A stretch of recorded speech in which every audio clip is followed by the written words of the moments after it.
اپنی قوم کے سامنے اپنے پاکستانیوں کو پاکستان کی جو معاشی سچویشن ہے، جو حالات ہیں، میں چاہتا تھا کہ میں آپ کو آگاہ کروں، کیونکہ شاید ہی اس ملک کی تاریخ کے اندر اتنے برے کبھی بھی پاکستان کے کبھی بھی اتنے برے معاشی حالات نہیں جو آج ہیں.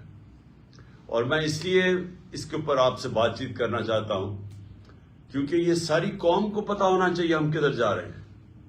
مجھے افسوس سے کہنا پڑتا ہے کہ وہ اخبار، وہ میڈیا ہاؤسز جن کو قوم کو آگاہ کرنا چاہیے تھا کہ ہم اب کتنے خطرے کے کس کنارے پہ اوپر کھڑے ہوئے ہیں، مجھے افسوس سے کہنا پڑتا ہے کہ وہ اس عوام کو اس چیز سے آگاہ نہیں کر رہے.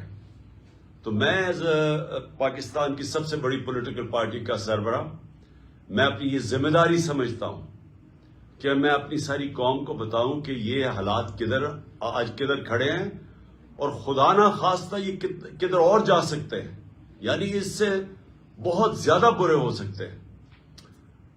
میں اپنی ساری اکنامک ٹیم کو بٹھایا ہوا ہے.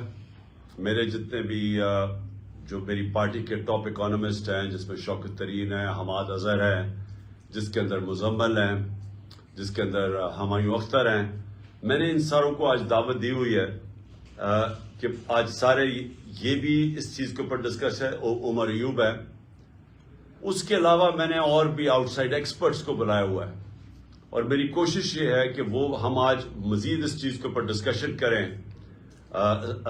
ہمارے سلمان ہیں.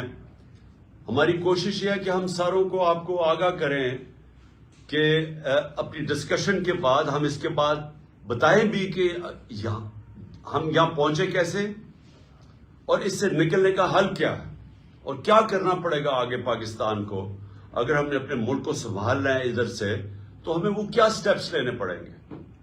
تو میں آج صرف اپنی قوم سے مخاطب نہیں، میں اپنے اداروں سے مخاطب ہوں، کیونکہ اگر یہ ملک خدا نہ خواستہ جس ٹریجیکٹری پہ، جس تیزی سے نیچے جا رہا ہے، اس کے سارے قوم کے اوپر، سارے اداروں پہ اثرات ہوں گے. ہمارے جتنے بھی جو نیشنل سیکیورٹی کے ادارے ہیں، نیشنل سیکیورٹی کو تو اب ہم نے پالیسی بنائی تھی کہ نیشنل سیکیورٹی کی پالیسی کا ایک پہلو تو پاکستان کی ملٹری ہے، لیکن اس کا دوسرا پہلو پاکستان کی اکانومی ہے. تو یہ ہم نے جب پالیسی بنائی تھی، ہم نے مثال دی تھی کہ سوویت یونین، اس کی فوج تو بہت دنیا کی سب سے طاقتور فوج تھی، لیکن جب وہ معاشی طور پہ جب وہ نیچے گیا تو آخر میں فوج نہ بچا سکی اس سوویت یونین کو ٹوٹنے سے. تو ہم سب کو یہ خطرہ ہے اور ہمارے نیشنل سیکیورٹی کے ادارے، جس میں فوج بہت بڑا اس کا ایک کمپوننٹ ہے، ان سب کو آج سوچنا چاہیے کہ آج ہم کھڑے کدھر ہیں. اور میں اپنی عدلیہ کو، کیونکہ ہماری عدلیہ کا بھی ایک بہت بڑا رول ہے اس ملک کے اندر، ان کو اپنا رول پلے کرنا چاہیے، کیونکہ اگر ان کو بھی ان کی جو اللہ نے ان کو جس مقام پہ ہمارے ججز کو بٹھایا ہوا ہے، تو وہ جواب دے تو وہ بھی ہوں گے کہ خدا نہ خواستہ اگر یہ ملک اور اسی تیزی سے نیچے چلا گیا. اس کے علاوہ بزنس کمیونٹی ہے پاکستان کی. مجھے ابھی تک حیرت ہے کہ بزنس کمیونٹی کیوں نہیں آواز بلند کر رہی، کہ بزنس کمیونٹی کو نہیں نظر آ رہا کہ ملک کدھر جا رہا ہے. سب سے زیادہ متاثر تو پاکستان کا انڈسٹریلسٹ ہے، پاکستان کا اسمال اور میڈیم انڈسٹری ہے جو بالکل ہی کرش ہوتی جا رہی ہے. آج پاکستان کا ایکسپورٹر ہے، ہماری ایکسپورٹس گر رہی ہیں. وہ بھی پوچھیں کہ پاکستان سے جو باہر پاکستانی بیٹھا ہے وہ کیوں نہیں ریمیٹنسز بھیج رہا. ہمارے دور میں پاکستان کی تاریخ کی ریکارڈ ریمیٹنسز ہوئی تھی. ہمارے دور میں پاکستان کی ایکسپورٹس ریکارڈ ہوئی تھی، ٹیکسٹائل ایکسپورٹس ریکارڈ ہوئی تھی، ہمارا جو ٹیکس کلیکشن تھا وہ ریکارڈ تھا. اور یہ سارا پاکستان کی اکنامک سروے کے اندر یہ سب چیزیں لکھی ہوئی ہیں. ہمارا کسان سب سے زیادہ خوشحال تھا. ہمارے 2 سال 4 میجر فصلوں کے اندر بمپر کراپس تھی. سالوں کے بعد کتنا پیسہ کسانوں کے ہاتھ میں آیا تھا وہ ریفلیکٹ کرتا ہے. جتنے موٹر سائیکل خریدے گئے, جتنی گاڑیاں, جتنے ٹریکٹر خریدے گئے, تو وہ یہ جو ریکارڈ پہ پہنچے اس لیے کہ کسان کے ہاتھ میں پیسہ آیا تھا, فصلیں ہماری اوپر تھی. تو سارے کسانوں کو بھی میں آج ان سے بھی بات کر رہا ہوں, آپ کو بھی اپنی آواز بلند کرنی ہے. آپ پھر سے ہمارا انڈسٹریز لارج سکیل مینوفیکچرنگ جو پاکستان کی تھی وہ کتنے سالوں کے بعد اس کی 10.7% اس کی گروتھ ریٹ ہوئی تھی. ہمارے آخری مہینے میں 27% انڈسٹریل گروتھ ہوئی تھی جو آج 0 پہ آ گئی ہے. تو میں ان سب جتنے بھی ہمارے پاکستان کے ڈفرنٹ شعبے ہیں, میں آج آپ ساروں کو کہہ رہا ہوں کہ اگر آپ آج اپنی آواز بلند نہیں کریں گے, جتنی تیزی سے ملک نیچے جا رہا ہے, آپ سب ذمہ دار ہوں گے اس تباہی کا. میں نے جو اپنی ٹیم کو بلایا ہوا ہے, ہمارا مقصد اب کیا ہے کہ اگر اللہ نے ہمیں حکومت دی تو ہمیں کیا کرنا پڑے گا, ہم کیسے ملک کو اس دلدل سے نکالیں گے. جو ہمارا ڈالر گیپ ہے وہ بڑھتا جا رہا ہے, کیونکہ جو ہم نے باہر قرضے لیے ہوئے ہیں, اور مجھے یہ بتانا پڑے گا کہ قرضے تحریک انصاف نے تو لیے تھے قرضوں کی قسطیں واپس کرنے کے لیے, لیکن جنہوں نے قرضے ہمارے ملک کو مقروض کیا تھا وہ یہ 2 جماعتیں ہیں.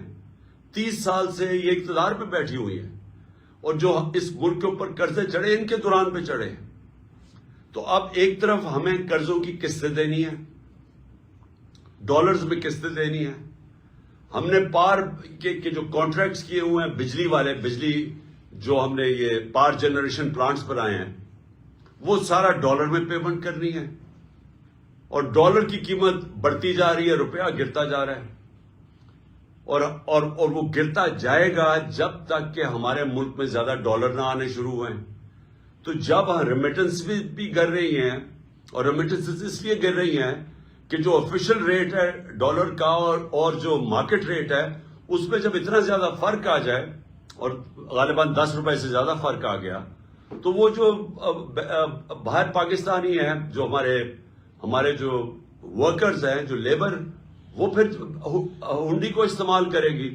تو جب بینکنگ چینل سے وہ پیسہ نہیں آئے گا تو ڈالر اور کم ہو جائے گا جو پاکستان میں ہے.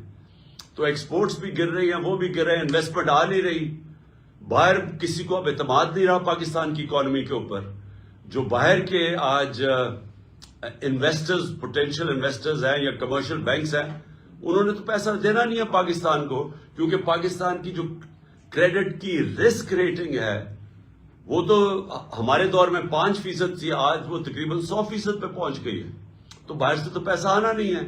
اور 88% پاکستان کے اندر جو انویسٹر ہے وہ گیلپ سروے کے مطابق وہ پاکستان کی اکانومی کے اوپر اعتماد کھو بیٹھے گورنمنٹ کے اوپر.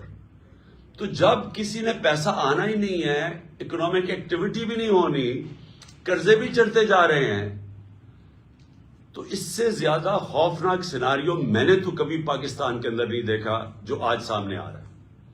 اور سب کو پتا ہے, جو بھی آج یہ دیکھ رہے ہیں پروگرام, سب کو پتا ہے کہ اس کا حل ایک ہے, فری اینڈ فیئر الیکشنز. اس کے علاوہ اور کوئی دوسرا حل ہی نہیں. جو مجھے آج بتا دے کہ اس کے علاوہ اس کا حل کیا ہے, مجھے ایک آدمی بتا دے اس کا حل کیا ہے. وہ اس لیے حل نہیں ہے کہ جو معیشت ہے ملک کی وہ ڈپینڈ کرتی ہے ملک کے اندر پولیٹیکل سٹیبلٹی پہ. اگر ملک کے اندر سیاسی طور پہ استحکام نہیں ہے تو وہ معیشت سب سے پہلے اس سے متاثر ہوتی ہے. اور وہ کیوں؟ کیونکہ اگر آج میں نے انڈسٹری لگانی ہے تو میں تو دیکھوں گا اگلے 2-3 سال پاکستان کا, 5 سال پاکستان کا سچویشن کیا ہوگا. تو اگر مجھے یہی نہیں پتا کہ اگلے 3-4 مہینے 5 مہینے میں پاکستان کا سچویشن کیا ہوگا, کہ کون گورنمنٹ آئے گی, کیا حالات ہوں گے, تو میں تو آج اپنا پیسہ نہیں لگانے لگا پاکستان میں. بلکہ مجھے اگر یہ بھی خوف ہے کہ میرا روپیہ بھی گرتا جا رہا ہے تو میں تو ڈالر خریدوں گا. میں تو یہ سونا خریدنا شروع کروں گا جو آج نظر آ رہا ہے. تو اس لیے میں سارے جتنے بھی لوگ یہ پروگرام دیکھ رہے ہیں، میں اب سب کو یہ پھر سے کہنا چاہتا ہوں کہ اگر آپ آج الیکشن کے لیے اپنی آواز بلند نہیں کریں گے تو آپ پھر بغیر سوچے آپ اصل میں اس پاکستان کو اس سیناریو میں دھکیل رہے ہوں گے کہ جدھر آگے اور معیشت نیچے جانے لگی ہے.